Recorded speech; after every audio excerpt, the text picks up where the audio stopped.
Corazón en llamas. Flechados por el amor, guiados por la verdad. Bienvenidos a Corazón en llamas, donde el corazón se enciende con la pasión por la tradición de la Iglesia. En Corazón en llamas, exploraremos la riqueza de la tradición religiosa, sumergiéndonos en su historia, significado y relevancia en la actualidad.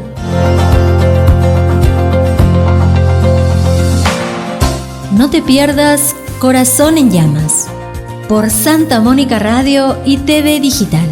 Juntos exploraremos la belleza y el poder de nuestra fe.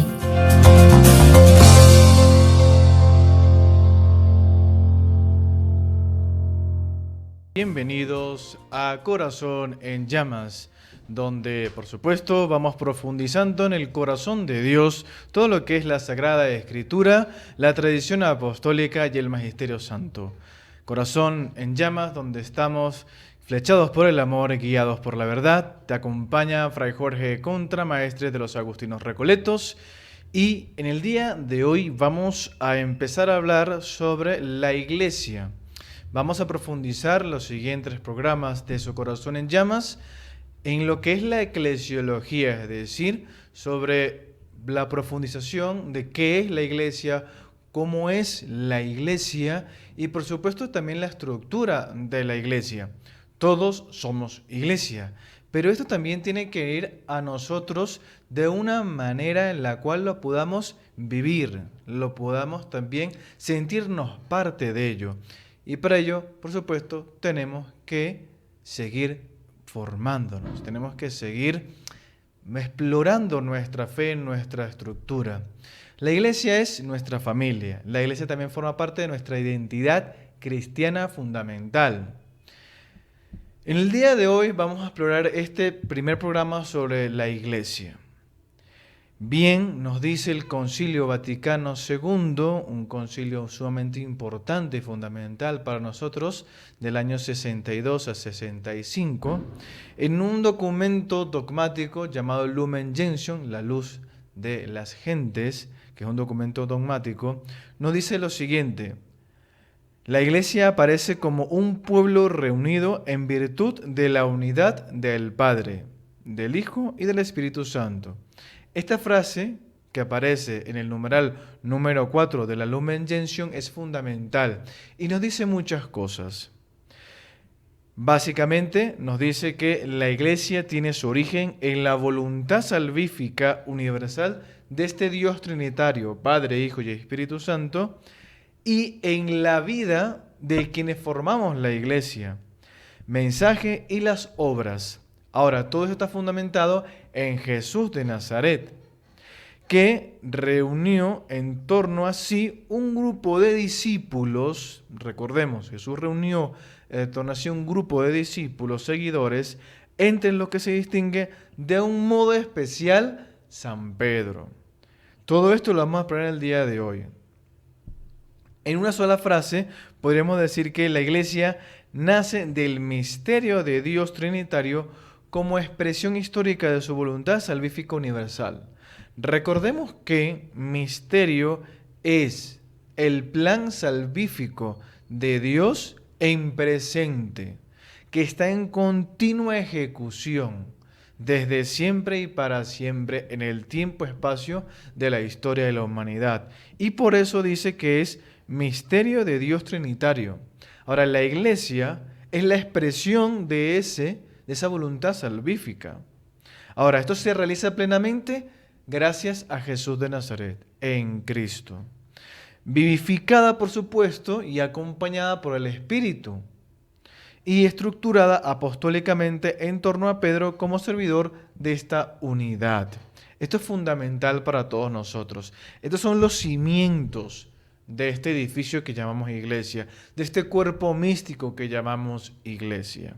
Ahora, primeramente, la Iglesia, vamos a hablar como este misterio, plan salvífico, de este Dios que es trinitario, que es Padre, Hijo y Espíritu Santo. La eclesiología tiene como presupuesto fundamental el misterio. Es decir, que cuando hablamos de lo que es la lógica de la iglesia, qué es la iglesia, cómo es la iglesia, tiene que tener como fundamento, como antecedente, como algo fundamental, el misterio.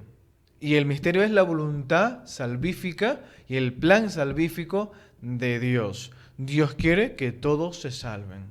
Dios quiere que todos participen de su comunidad, de su vida eterna. Y para eso nos ha creado para que participemos de Él. Ahora, este presupuesto fundamental, que es el misterio, entendido no como un enigma inaccesible. No es algo que se nos ha revelado y nosotros no podemos acceder a ello. No es que es muy alto, no es que es muy enredado. No. Todo lo contrario. Es totalmente accesible. Todos podemos participar de esta voluntad salvífica de Dios que se despliega, se va realizando en la historia, en un montón de cosas que por supuesto que tenemos que ir realizando constantemente. Desde la Sagrada Escritura, especialmente en San Pablo, el misterio designa una especie de voluntad salvífica de Dios. Es decir, desde siempre y para siempre, Dios ha querido la salvación de toda la humanidad, de todos los que participan de su creación.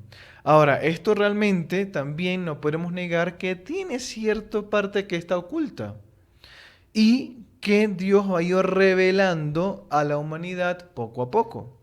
Bien, para entenderlo mejor, hay unas citas bíblicas que nos puedan ayudar muchísimo en esto, específicamente del apóstol San Pablo en su carta a los romanos, que dice lo siguiente: al que tiene poder para confirmaros conforme a mi evangelio y la predicación de Jesucristo, según la revelación del misterio mantenido en secreto durante siglos eternos, pero manifestado ahora y dado a conocer mediante las escrituras proféticas, según el mandato del Dios eterno, para llevar a todas las naciones a la obediencia de la fe. San Pablo está aquí hablando que hay un antecedente en este plan salvífico, que es, por supuesto, la Sagrada Escritura en el Antiguo Testamento. La revelación mantenida en secreto, es decir, que se fue revelando poco a poco a toda la humanidad mediante la elección, que ya hablaremos después de ello, la elección de un pueblo en el cual él fue revelando su plan salvífico poco a poco, que es el pueblo de Israel. Ahora, todo esto se dio porque quería, como dice San Pablo, llevar a todas las naciones hacia la salvación. Es decir, que cuando mirasen a Israel, no mirasen a Israel, sino que mirasen al Dios de Israel, que es muy diferente también. Que miraran esa comunidad creyente que es Israel, comunidad creyente que son los israelitas, donde se ha revelado ese Dios, y dijeran, ok, esa población adora a este Dios. Y este Dios tiene un plan salvífico. Es decir, que cuando miraran a esa iglesia, a ese conglomerado, a ese grupo de creyentes, miráranse a Dios, no tanto a los creyentes. También nos dice algo interesante San Pablo en su carta a los Efesios. Nos dice, dándonos a conocer el misterio de su voluntad, según el beneplácito que Él propuso. Esto es importante porque Dios dispuso una revelación, dispuso voluntariamente la manera y cómo se iba a ir realizando esa revelación para dar a conocer cómo es que es esta salvación. No es que lo dio todo a conocer de un solo viaje. Eso sí, la plenitud de la revelación es Jesús de Nazaret. Es el fundador de la iglesia, que eso también hablaremos en otro momento. Bien, el Concilio Vaticano II sitúa deliberadamente a la iglesia en el misterio de Dios desde el inicio del documento que es Lumen Gentium, afirmando que la iglesia es un pueblo reunido en virtud de la unidad que es el Padre, el Hijo y el Espíritu Santo. No es una realidad meramente sociológica, ni una institución nacida por iniciativa humana, sino una realidad teológica que brota del amor trinitario. Corazón en llamas, donde estamos flechados por el amor, guiados por la verdad. Te acompaña Fray Jorge Contramaestre y nos escuchas por la 610 de la amplitud modulada y la 95.7 de la frecuencia modulada.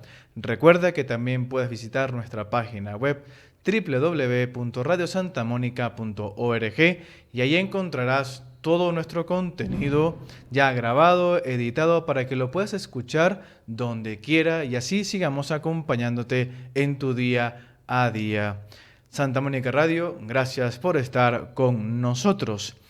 Estamos hablando aquí en este apartado sobre la Iglesia. Y hemos dicho anteriormente algo sumamente importante. La Iglesia brota del corazón de este Dios trinitario. Es deseo de Dios que exista una comunidad creyente, estructurada, que tenga una guía que es la revelación de Dios. Por lo tanto, es importante la última frase que hemos dicho hace poco.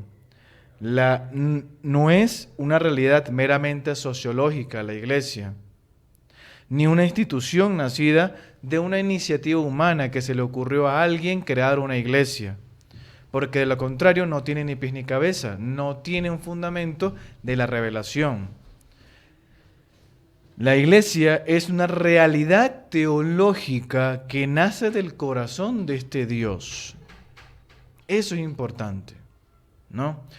¿Por qué? Porque si nace del corazón de Dios y del deseo de Dios, tiene un fundamento que no es débil, tiene un fundamento que no va a tumbarse, que no va a flaquear. Todas las estructuras humanas tienen, digamos de alguna otra manera, unos fundamentos en los cuales pueden flaquear. Pero si nuestro fundamento, si el fundamento de la Iglesia es un fundamento que es el deseo de Dios, pues bien, ese fundamento es bastante sólido. Sin embargo, esto que acabo de decir puede tener una mala interpretación, de lo cual vamos a hablar también más adelante. Porque no es correcto tampoco decir que si la Iglesia es voluntad divina, entonces todo lo que hace es voluntad divina. No hay exactamente una correlación ahí. Hay que tener mucho cuidado con estas afirmaciones que estamos diciendo. Bien, desde esta perspectiva que acabamos de decir, la Iglesia puede ser comprendida como un ícono de la Trinidad. Nace del Padre, es configurada por el Hijo y vivificada en el Espíritu Santo. Y por eso hay una frase muy bonita que dice que la Iglesia es el tiempo del Espíritu Santo. La creación y el Antiguo Testamento es, por supuesto, digamos, el tiempo del Padre, de Dios Padre. Bien, por decirlo de una manera poética para que nos entendamos. La revelación es la del Hijo y el Hijo incluso funda la Iglesia. Pero el Espíritu Santo es el tiempo de la Iglesia, en estos últimos 2000 años, en la cual el Espíritu Santo es el que ha conducido, inspirado, mejor dicho, no conducido, inspirado, es el que ha llevado, corregido a la Santa Madre Iglesia, a la comunidad creyente, o mejor dicho también a los que se han entregado a la voluntad del Espíritu y se han sabido llevar por el Espíritu. Eso también es muy importante. Insisto, el punto medio, también saber dónde posicionarse. Refleja, aunque de modo imperfecto, la comunión y la alteridad. La Iglesia refleja esto. Y la donación mutua de las propias, la donación propia, de esta vida divina. En otras palabras, cuando hablamos de este deseo del Padre que hay en la Iglesia, de cómo Jesús configura la Iglesia, que lo encontramos en la Sagrada Escritura, y este Espíritu Santo que está vivificando a la Iglesia, podemos decir que, claro, nosotros, la humanidad, los creyentes, la comunidad creyente, por supuesto, la vivificamos, por supuesto que la asumimos, pero no podemos decir que somos perfectos. Lo perfecto es Dios, perfecto es la Trinidad. Bien, sin embargo, nosotros reflejamos esta comunidad, esta iglesia trinitaria, la reflejamos de manera imperfecta, aunque también reflejamos esa comunión, esta alteridad y esta donación mutua. Bien, porque si la iglesia es comunidad creyente, que es voluntad del Padre, y queremos imitar esta comunidad trinitaria, claro, esta comunidad trinitaria es perfecta, nosotros no. Pero estamos conducidos, jalados, atraídos hacia esta divinidad, hasta esta comunidad perfecta que es la Trinidad. Bien, ahora por eso la iglesia no puede ser entendida fuera del dinamismo del amor trinitario ni separada de la historia de la salvación. Bien, si es voluntad de Dios y está configurada por Jesús de Nazaret y está edificada por el Espíritu Santo, está fuertemente unida a la voluntad divina. Ahora, hablando de la voluntad divina, la voluntad salvífica universal del Padre y del pueblo de Dios, ¿cómo lo entenderíamos? Bien, la iglesia tiene su raíz profunda en la voluntad salvífica del Padre. Eso lo tenemos que dejar clarísimo. Que, como dice el apóstol San Pablo a Timoteo, quiere que todos los hombres se salven y lleguen al conocimiento de la verdad. Dos cosas muy importantes. Que todos los hombres se salven y que estos que se salven lo hagan llegando al conocimiento de la verdad, encontrándose con la verdad que es Jesús de Nazaret. Esta voluntad se manifiesta ya desde la creación y se desarrolla progresivamente en el Antiguo Testamento. Estamos profundizando algo que dijimos anteriormente. El Concilio Vaticano II afirma que la Iglesia fue prefigurada desde el origen del mundo, como lo dice la Lumen Gentium número 2, retomando la intuición patrística de lo que es la Iglesia de Abel. Esto también tiene muchas raíces agustinianas, ¿no? Que, bueno, por cuestión de tiempo no vamos a profundizar, pero es una expresión muy de San Agustín. Esta Iglesia de Abel, esta iglesia que es la iglesia del justo Abel, la iglesia que está constantemente en ese querer acercarse a Dios, que es agradable a Dios y que Dios quiere acercarse a su pueblo. Todos los justos, desde el principio, están orientados hacia la voluntad salvífica. El justo Abel, todos los que quieren el bien, la salvación, todos los que tienen un corazón dirigido hacia la bondad, la belleza y la verdad, están dirigidos hacia Dios. En la historia concreta, esta voluntad se expresa mediante la elección de Israel como pueblo de Dios.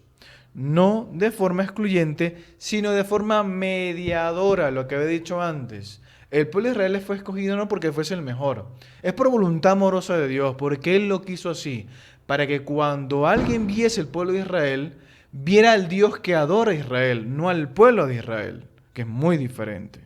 La elección de Israel responde a una triple dialéctica teológica, es decir, responde a tres cosas muy importantes, que en estas tres cosas vemos la voluntad salvífica de Dios. La primera, la elección de Israel responde a una concentración y expansión. Es decir, que Dios elige a uno para bendecir a toda la humanidad. Elige un pueblo, elige una iglesia, elige una comunidad para bendecir a todo el mundo. Bien, esto lo vemos en Génesis 12, 2, 3, en las cuales vemos que Dios le hace una promesa a Abraham. Haré de ti una nación grande, te bendeciré, engrandeceré tu nombre y sé tú una bendición. Al mismo tiempo tú tienes que ser la bendición para los demás, un ejemplo de mediación para los demás de mi presencia en la comunidad.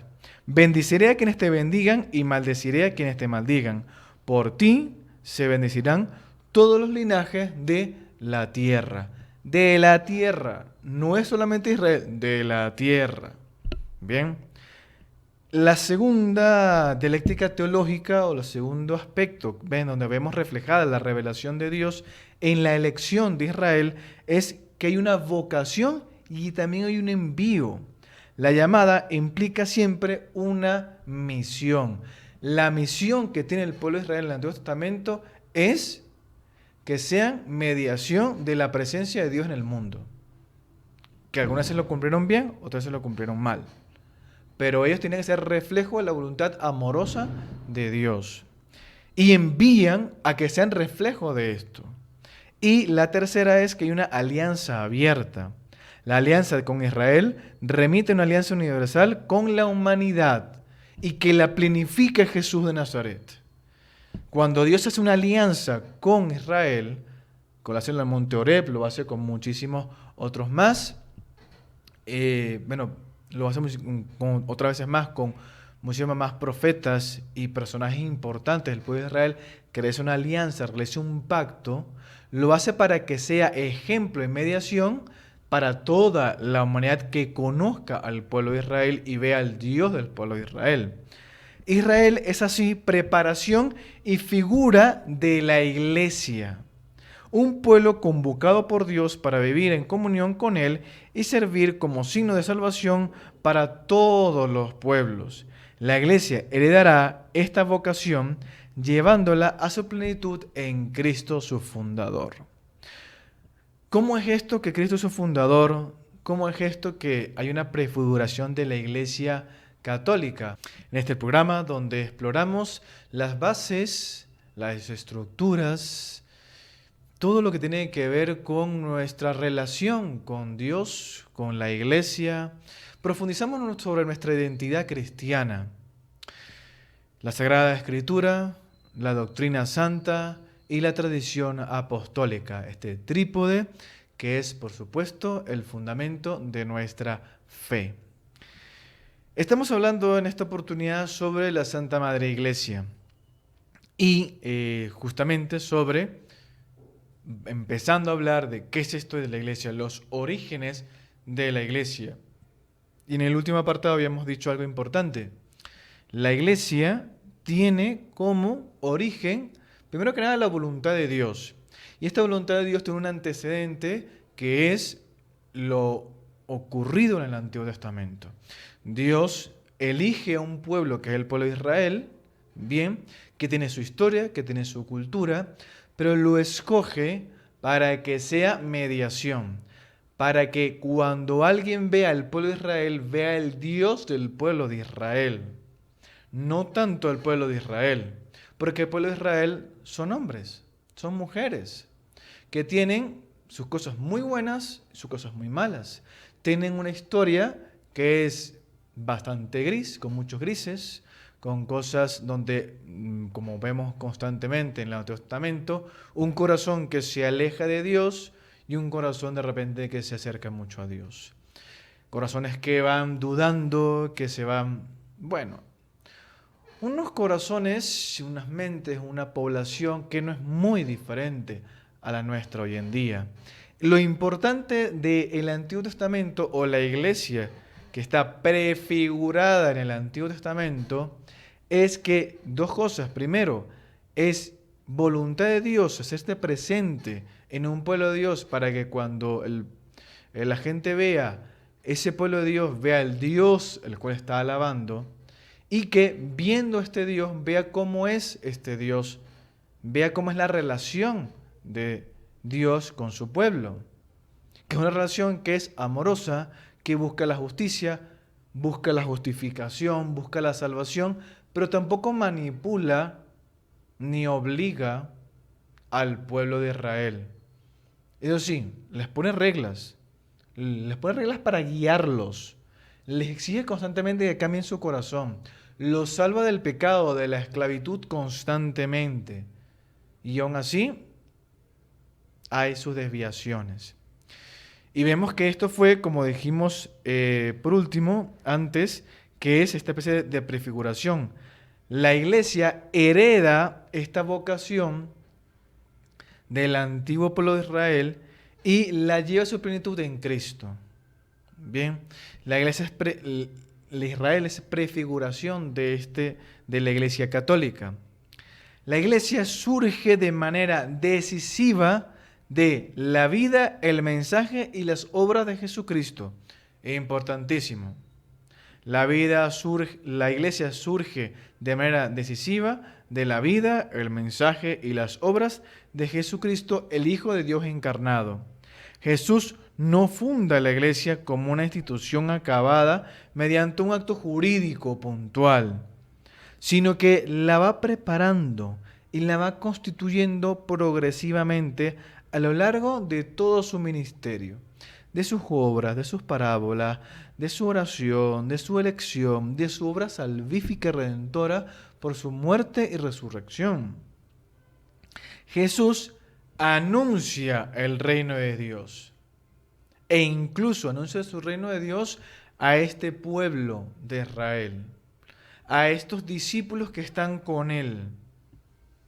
Fíjense que algo muy interesante es que Jesús, cuando está anunciando el reino de Dios, lo anuncia a los que están cerca, pero también dice, vayan y anuncien el reino de Dios. Lo hemos visto en varias ocasiones, tanto en el Evangelio según San Marcos como en el Evangelio según San Lucas, en los cuales los discípulos tienen una tarea, les envía a que anuncien el reino de Dios, les envía que ha llegado la salvación.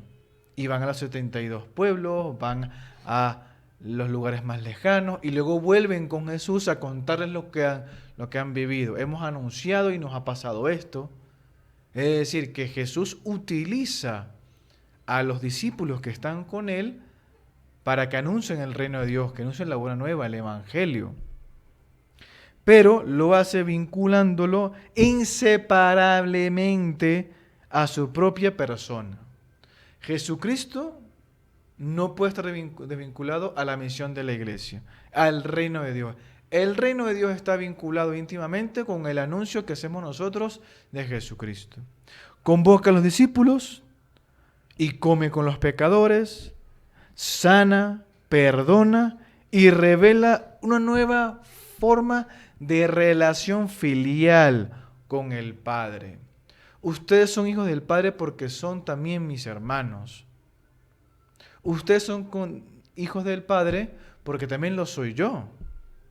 Porque pertenecen a este cuerpo que soy yo. Comulgan conmigo que soy que me hago presente en este pan y en este vino. Porque asumen también mis palabras. Esta praxis crea una continuidad estructural que conduce al surgimiento de la iglesia. La iglesia católica es la única que es fundada por Jesús de Nazaret. No hay otra más.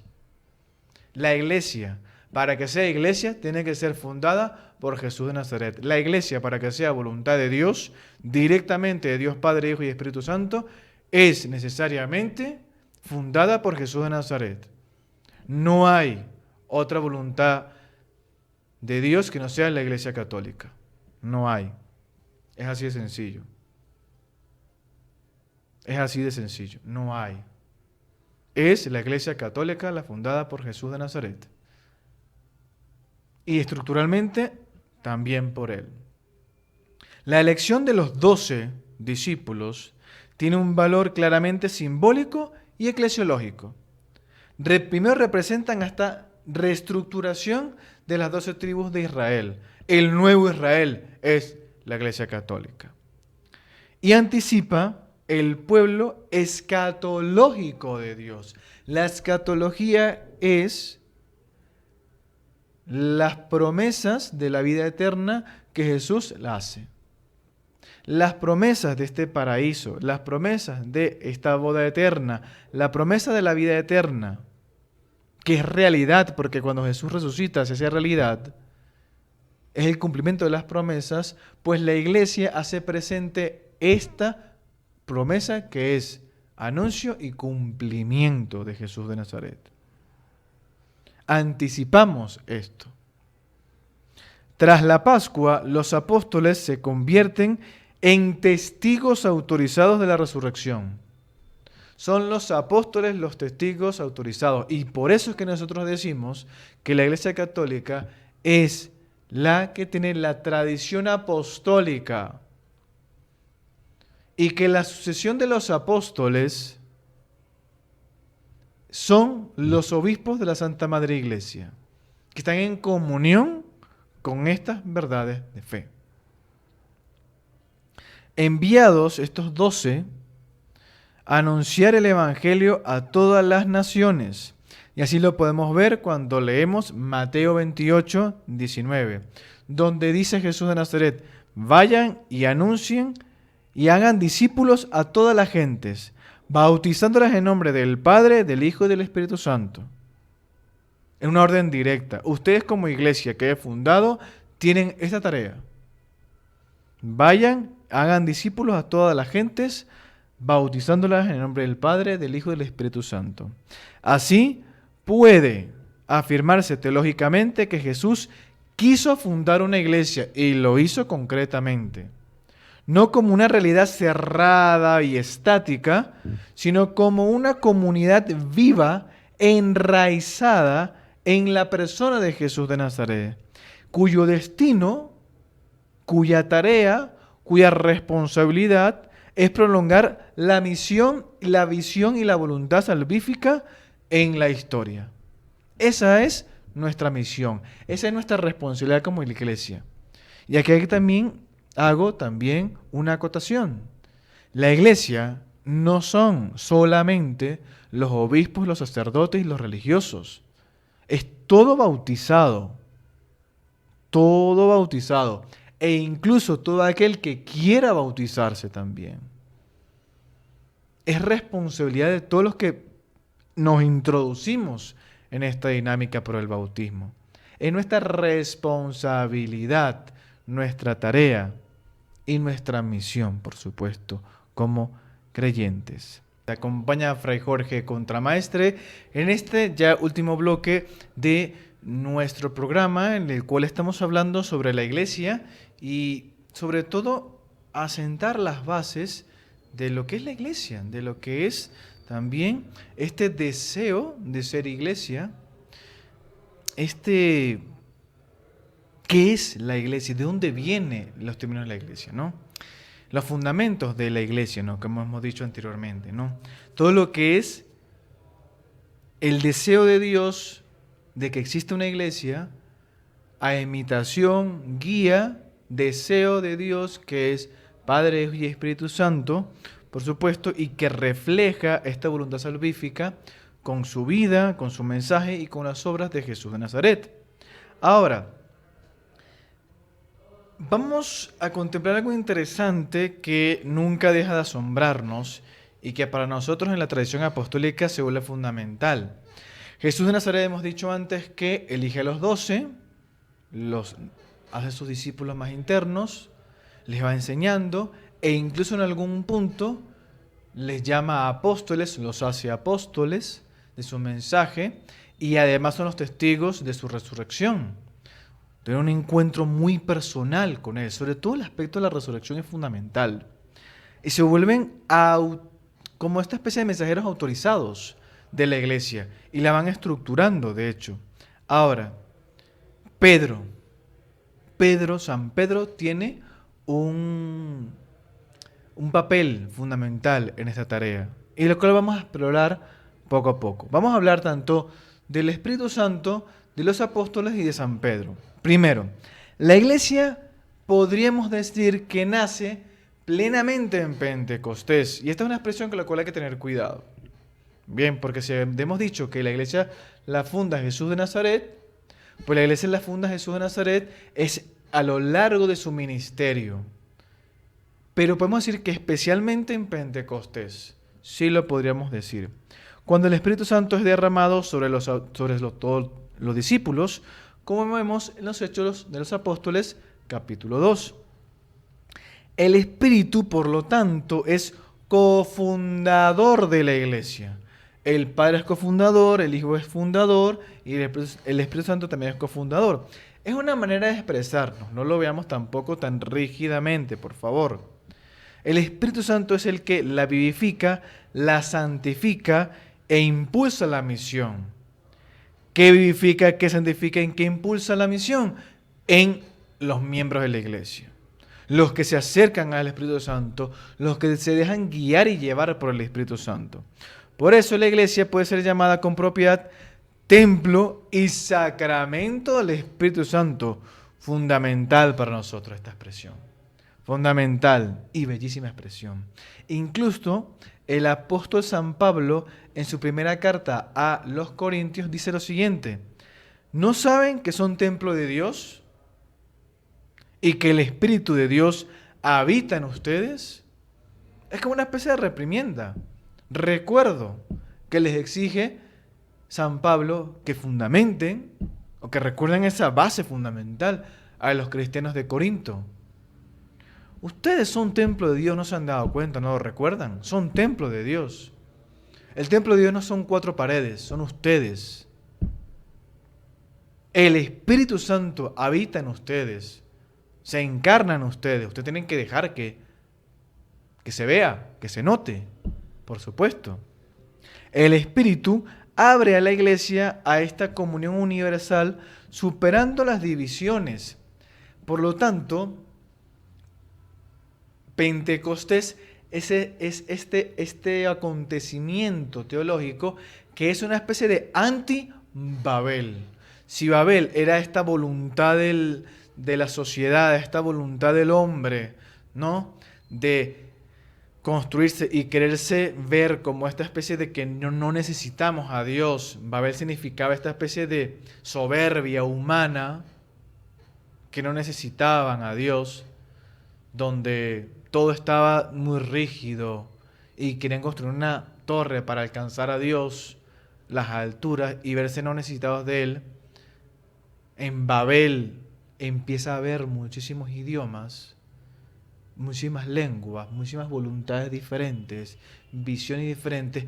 Pentecostés no elimina los idiomas. Pentecostés es todo lo contrario. Lleno del Espíritu Santo, son capaces los apóstoles de comunicarse en todas las lenguas, en todas las culturas, para que el mensaje de Dios llegue a todos, para que la vida de Dios llegue a todos. Por eso que en Pentecostés ese es el antibabel. Es Dios queriendo entregarse a toda la humanidad por medio de la iglesia. Y garantiza esta fidelidad dinámica del Evangelio.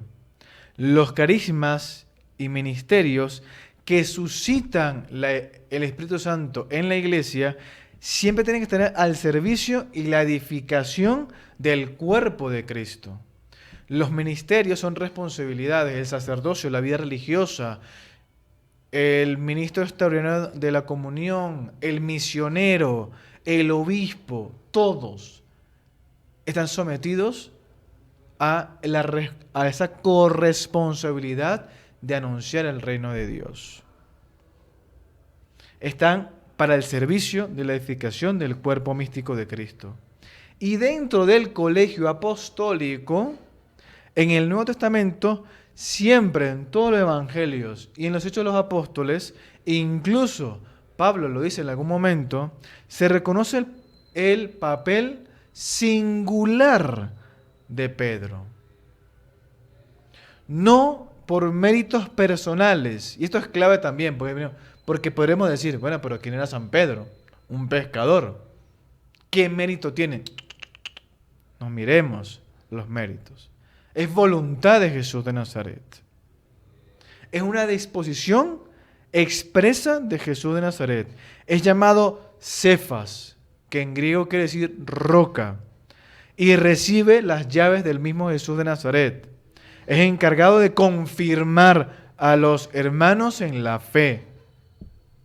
Estos textos son Mateo, Lucas y Juan. Lo vamos a leer porque es fundamental.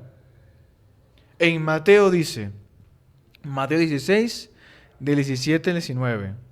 Jesús le respondió: bienaventurado eres, Simón, hijo de Jonás, porque no te lo ha revelado la carne ni la sangre, sino mi Padre que está en los cielos.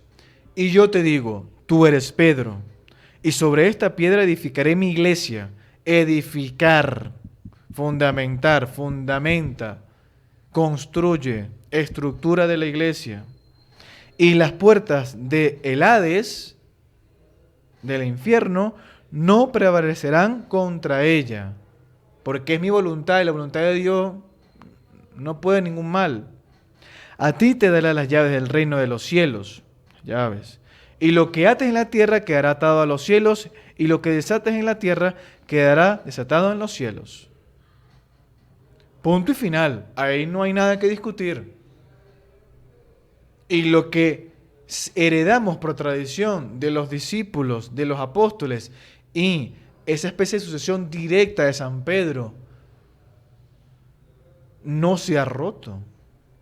Y no es simbólico, es totalmente concreto, es estructural. En Lucas, en el Evangelio de San Lucas, encontramos en el capítulo 22, 32. Dice así: pero yo he rogado por ti para que tu fe no desfallezca. Y tú, cuando hayas vuelto, confirma a tus hermanos. No le dice otra cosa. Le dice que por voluntad de él, en su oración con el Padre, eligió a Pedro. Y para eso se hizo para que no desfallezca en su labor, para que sea pastor continuamente. Y además le dice: y tú, cuando hayas vuelto, confirma a tus hermanos, guía a tus hermanos. Te doy esa responsabilidad, Pedro. Y luego en el Evangelio según San Juan, más todavía. Después de la crisis de Pedro, Pedro está con el Señor. Capítulo 21, 15 y 17. Están comiendo juntos con el Jesús resucitado. Y dice así: cuando terminaron de comer, dice Jesús a Simón Pedro: Simón, hijo de Juan, ¿me amas más que a estos? Él le respondió: sí, Señor, tú sabes que te quiero. Le dice Jesús: apacienta mis corderos. Le dice por segunda vez: Simón, hijo de Juan, ¿me amas? ¿Me amas? ¿No me quieres? ¿Me amas? Le respondió: sí, Señor, tú sabes que te quiero. Le dice Jesús: pastorea a mis ovejas. Ya van dos órdenes directas. Le dice por tercera vez: Simón, hijo de Juan, ¿me quieres? Pedro se entristeció de que dijera por tercera vez: ¿me quieres? Y respondió: Señor, tú lo sabes todo. Tú sabes que te quiero. Y le dice Jesús: apacienta mis ovejas. Tercera vez. Es una manera también de decir Jesús: Pedro, entérate. Me tienes que amar más que a estos, a mí, porque soy la fuente del amor. Pero tu tarea de amarme a mí se planifica y tiene como responsabilidad el que apacientes a quien esté encargado. Que enseñes, que confirmes a tus hermanos. 3 veces se lo dijo. 3 veces es signo de plenitud y divinidad en el mundo teológico. El ministerio petrino aparece así como un servicio de unidad. Se enfatiza en los 4 evangelios esto. Y si se enfatiza es porque es muy relevante. Y por eso tenemos al Papa. Y por eso el Papa es la sucesión directa de San Pedro, que lo es. Eso está históricamente confirmado. Y el servicio de unidad de la Iglesia, ojo, el servicio de unidad de la Iglesia, garante de la fidelidad apostólica y principio de comunión entre iglesias diversas que son todas católicas. La oriental, diferentes ritos, todo subsiste en la Iglesia católica. El Vaticano II lo reubica dentro de la eclesiología de la comunión, inseparable del colegio episcopal y al servicio de todo el pueblo de Dios. Como conclusión general, la Iglesia no es un añadido posterior al Evangelio ni una construcción meramente humana, no, sino que pertenece al corazón mismo del designio salvífico de Dios. Dios quiere que exista una iglesia. Esta iglesia es la católica. Nace del misterio del amor trinitario. Se prepara en la historia de Israel, se construye en la vida y la Pascua de Cristo y es animada constantemente por el Espíritu Santo. Animada y guiada por el Espíritu Santo. A través del ministerio apostólico y de modo particular del servicio de Pedro, la Iglesia permanece en continuidad con sus orígenes y abierta a su misión universal, que es ser signo e instrumento de la comunión de Dios con la humanidad y de los hombres de la humanidad entre sí. Comunión con Dios, de la humanidad con Dios, y comunión entre toda la humanidad entre sí. Esto ha sido todo por el día de hoy. Muchísimas gracias por acompañarnos. Espero que esto haya sido para nuestro crecimiento como cristianos y como iglesia.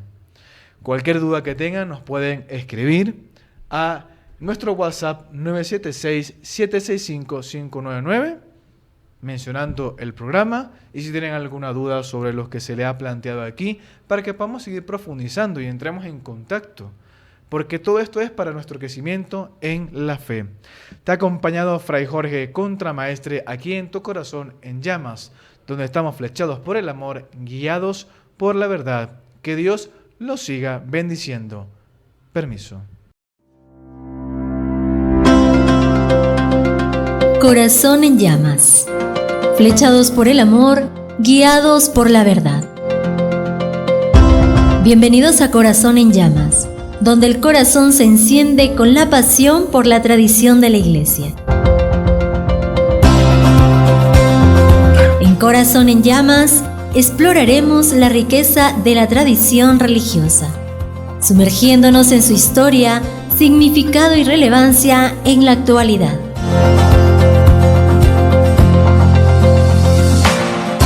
No te pierdas Corazón en Llamas por Santa Mónica Radio y TV Digital.